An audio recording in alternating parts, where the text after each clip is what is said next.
AGT Live 24/7. This is AGT Live 24/7.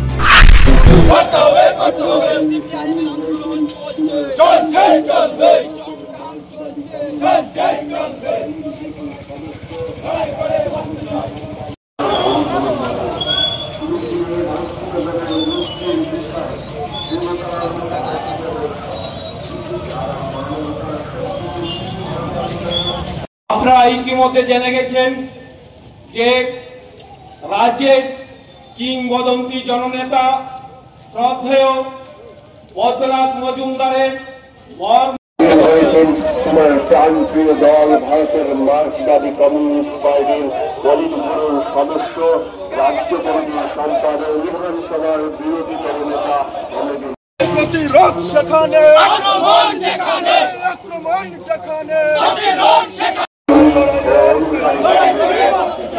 এই কান্দারি এই পথে তুমি হেঁটে গেছো কত শতবার, সীতার মতো, স্নেহশীলা জননীর মতো, সৌরের মতো লড়াই করে বাঁচতে চাই, লড়াই করে বাঁচতে চাই,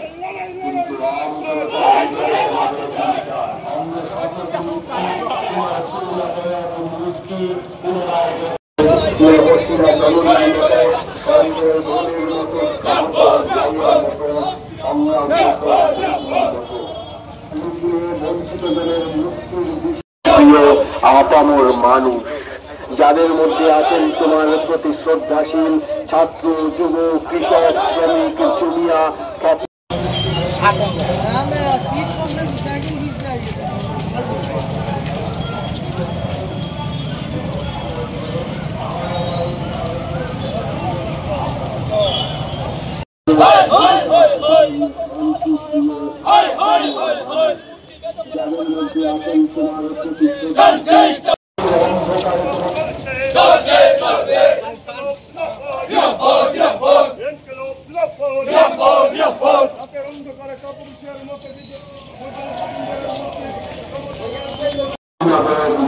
উৎখাত করার জন্য গত 7 বছর ধরে যে ধারাবাহিক ও পরিকল্পিত চক্রান্ত হয়েছে তার নিন্দা জানাতে, মদতদাতাদের প্রতি ঘৃণা জানাতে আজ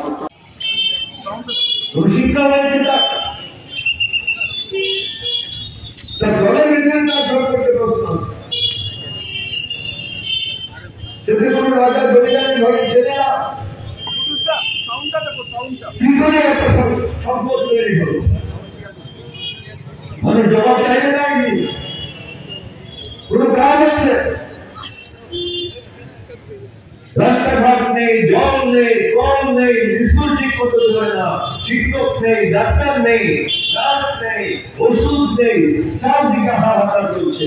এমন একটা সংসার এখন প্রতিষ্ঠিত হয়েছে, আর তার মন্ত্রী হচ্ছেন পুলিশ। ভালো কাজে কোনো লক্ষণ দেখেছেন আপনারা? কিছু টুকরো করছে সে টাকা দিয়ে,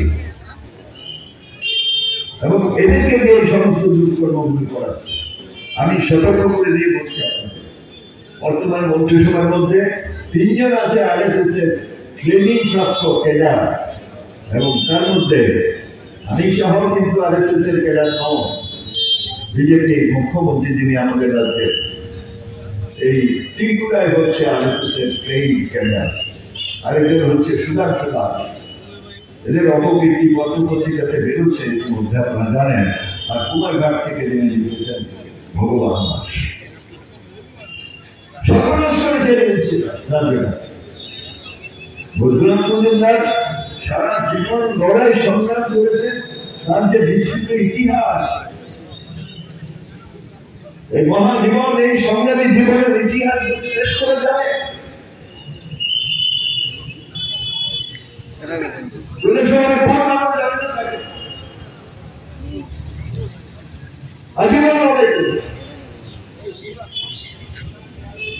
মৃত্যুর আগের দিন পর্যন্ত মানুষের কথা ভেবেছে যে লোক তার মূর্তি ভেঙে দিয়ে উল্লাস করছে, এবং সেখানে আরেকটা অপরাধ হচ্ছে ধর্মপ্রাণ মানুষকে আঘাত করছে। এটা বলছে আপনার না, কিন্তু বহু সমালোচনা বহু ভক্তিকা